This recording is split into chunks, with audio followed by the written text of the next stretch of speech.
guys, welcome back to my channel. Thank you so much for allowing me to be your guide on $1 Million 2019. Woo woo, choo choo. We're going in it, we're moving forward. Today, step 1 on the 5 steps that I taught you before, right? You remember those 5 steps?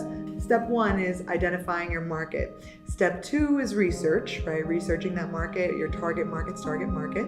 Step 3, putting in a realistic plan with some goals in place for your networking. 4, showing up, right? Half the battle is showing up. Just do it. And step 5, follow up. So those are the 5 tips I taught you last time. Now we're gonna deep dive. We're going in, identifying that target market. So we're gonna talk about how you go through this process. And just a reminder, I'm the Networking Maverick, Lauren Marsicano, owner of Marsicano and Leyva in Miami. But most importantly, I am here for you to provide some mentorship and tips. Don't forget to subscribe to all the things that I have out there. I have newsletter, blog, I'm on Instagram, Networking Maverick. Any way I can get this information to you, I'm trying. I just want to help you, right? I'm just trying to get out there for you. So, identifying that target market. You're going to be able to write down at the end of this talk, hopefully, a description, very specific as possible. There can be some generalities in there, but you want to get as specific as possible about this ideal client. What do they look like? How old are they? Right? Are they millennials? Are they octogenarians? Where are they? Are they in South Florida? Are they even in the US? Maybe they're in South America or in Asia. What's their life like? Do they like golfing? What are their hobbies? Do they have kids? Are they single? Divorcees? You have to really be able to describe them. So I know that some of that sounds very specific, but the more specific you can get, the better the identification is going to be, and it's going to enable you to really research more in depth and to target more effectively for your networking events and on social media as well. Because if you can describe that person, then you're going to be able to find them and engage with them a lot easier than if it's too general, right? Like if you just say, oh, a woman in her 30s, well, great, that's like half the US at this point? I don't know. But you want to be able to really narrow it down in some aspects. You can be general in others. I'll take me as an example. So when I launched Marsicano and Leyva, I'm on the business side. So I really wanted to engage with and have my ideal client was a woman that was kind of like me, actually, I guess. So someone that is a high-powered female professional. Maybe I had always contemplated opening their own business, or maybe they just started contemplating it out of necessity. A lot of women that I know nowadays actually start their own firm or their own business because they were kicked out of their job, or they actually were pregnant, they gave birth, and they didn't want to go back. So out of necessity, they've had to figure out how to make their own money, right? So that's why we've seen a rise in the Etsy storefront, a rise in Squarespace, solopreneurs, a lot of women solopreneurs out there. Luckily, I have my business partner, Carolina, with me, so that's nice that we have a dual partnership. But a lot of people aren't that lucky, so they've had to do it on their own. So I thought about this person, I'm like, okay, that's a lot like me. Where did I want to go if I was just a business owner? And a lot of the events that I would want to go to, one, as an attorney, I go to lawyer events.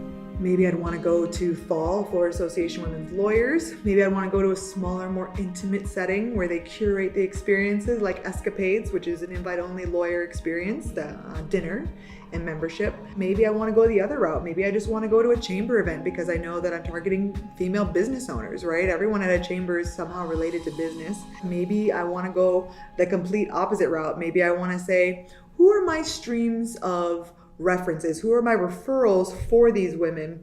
So a lot of lawyers refer to other lawyers, a lot of women empowerment groups, probably because my ideal client is going to women empowerment events. I'm identifying this person as specific as I can in my mind.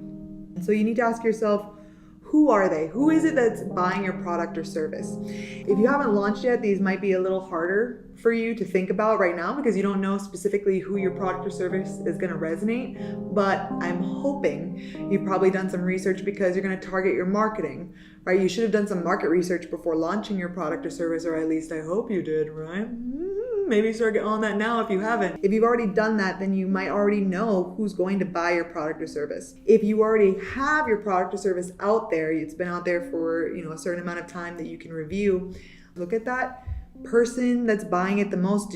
I'm hoping maybe you got the demographic information of those people, but if you're your own owner and your own salesperson, you probably can think off the top of your head the person you see the most, or the person that really buys your product or service the most.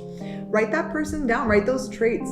Are they a man that loves golfing, that's 40 something years old with 2 kids? Are they a single man about town that really loves luxury experiences, right? So you have to really identify and determine that person in your mind. And one of those questions mentioned earlier is, what service is your product providing, right? What is it filling? What's that gap in that person's life, or what's that need that person has for your product? For instance, if I'm selling clothing and I'm thinking about women's clothing, right? So am I selling a $15 shirt, or am I selling a $500 luxury coat? Because those are going to be very different markets that you target. Millennial women, for instance, are more likely to spend, I think, twice per month on clothing, right? So they want a variety of clothing at an affordable price, whereas the women that are older outside of that millennial group maybe only purchase things once per month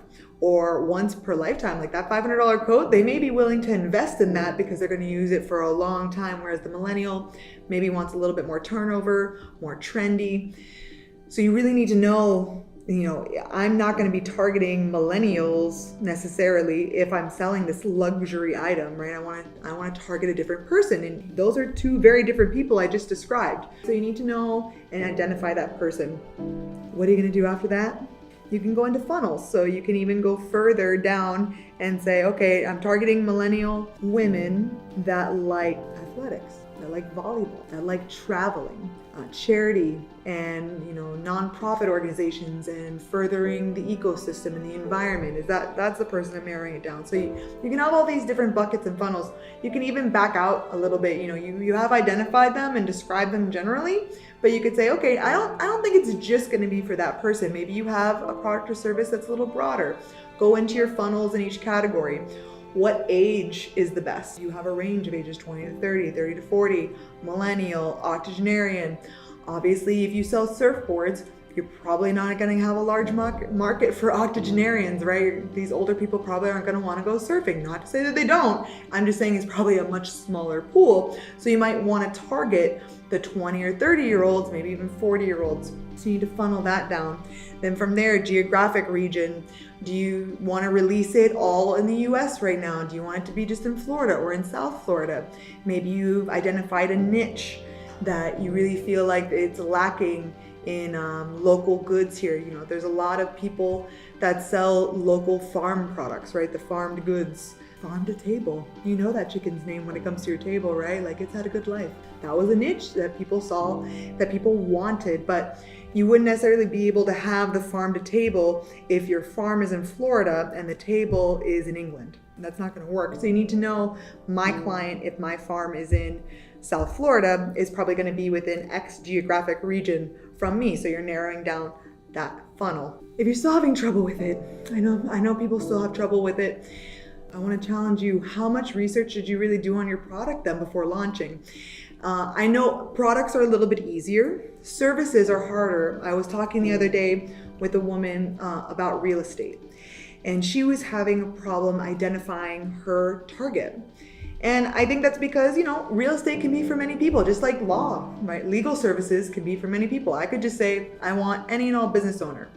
And I'll accept business owners, right? If I see your case or I see what you want to do and I believe in it, I'm going to help you out, whether you're a man, woman, non-binary individual. If I believe in you and your product or service, I'm there for you. Like, my passion, my drive is seeing that woman succeed, seeing that woman build that business that maybe didn't have the confidence, she just needed that little nudge. I love being that nudge. I'm a nudger. I nudge, right? I might do a little bit more than nudging now, but I'm there for that.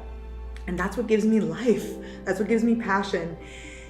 And so I just think that if you try to be too general, then you're just competing with too many people, number one. You don't want to compete with everyone because then you're not differentiating yourself and you're probably not going to be able to connect on a deeper level.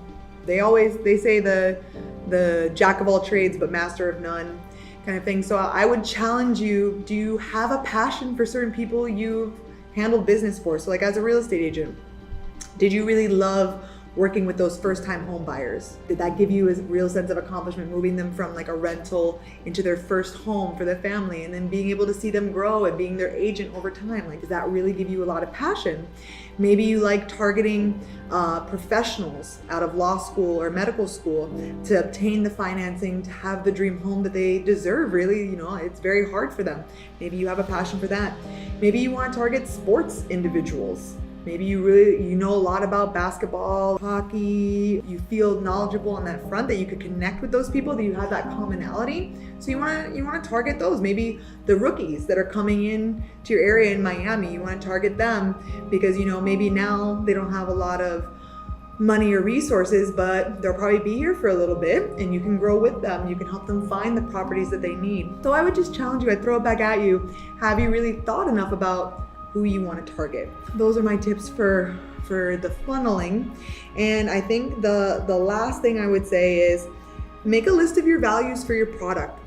What benefit are they providing? What value is it adding? And what values does your target customer then have? For instance, going back to like a millennial woman, maybe are you targeting millennial women that are starting a family? Because sometimes millennial women really like experiences, right? They're starting these families, but they have a heavy focus on living life and experiencing. So even though they want a family, maybe they need to be on the go a lot. If you're in the market for strollers, maybe you can make a more compact and to-go type of stroller for the woman, the entrepreneur on the go that wants to have the 2 kids and the 2 businesses and the husband, but also go to Japan. You just need to be able to describe that, and that's getting into the psychoanalytics. One thing that you're going to need to do if you're not already doing it is capturing data, demographics on the people that are buying your product or service. You're going to be able to really get into their psyche, their values. They value on the go, they value travel, they value experiences, or maybe they value luxury. Maybe they don't value being able to go out and party. Maybe they value having a spa day, a luxury indulgence. But you need to be able to know them. And you can know them, if you're not talking to them at the point of sale, or if you're not knowing them ahead of time, or getting to know them at the point of sale necessarily. But what you can always do is, the rise of social media, LinkedIn, Facebook, Instagram, you can look them up. I'm hoping you're developing that relationship, even though you've already closed a sale. I'm hoping that you're developing a relationship with that person. And so you're able to see what they do. What do they like? What do they post about? Where are they going? That is actually a great way to figure out where there are events that you could target more people like that person. Think about the single best sale you've made this year. What does that person look like? Follow them on Instagram, follow them on Facebook, figure out where they're going to, where they're at, because you want more people like that. These are all ways that you're really going to be able to write down. So now the homework is, after I've said everything that I've talked about, write it down. Write down right now what that person looks like. What do they value? What's their age? What's their demographic? What's their geographic location? Do they have a family? Are they single? Jot all these things down and then take a look at that, because you're going to use that in step 2 coming up next week, where we research. Yes, you can't research if you don't know what you're researching, right? You need to have this down. Write this down. I'd recommend maybe taking a picture of it to keep it in your file. Type it up to always have it with you, but you're going to be using that next week in the research mode. Now, that was a lot of information, right? Whew, we did it. We made it through. If you still have some questions, drop a comment below. You can always slide into my DMs on Instagram, Facebook, send me an email. Don't forget to ring that bell, subscribe. You don't want to miss the next episode of the Networking Maverick channel. Don't forget to subscribe to the monthly newsletter and read the blogs. Always reach out. I'm here for you. I want to provide you with the most value I can. So let me know what you'd like to see coming up as well. If you'd like to be a networking maven, you can go to my website, networkingmavericks.com, fill out the questionnaire, and then maybe you can help someone else as well. Thank you so much for being here. It's been an absolute pleasure. I'll see you next time. Until then, Networking Maverick out. Happy connecting.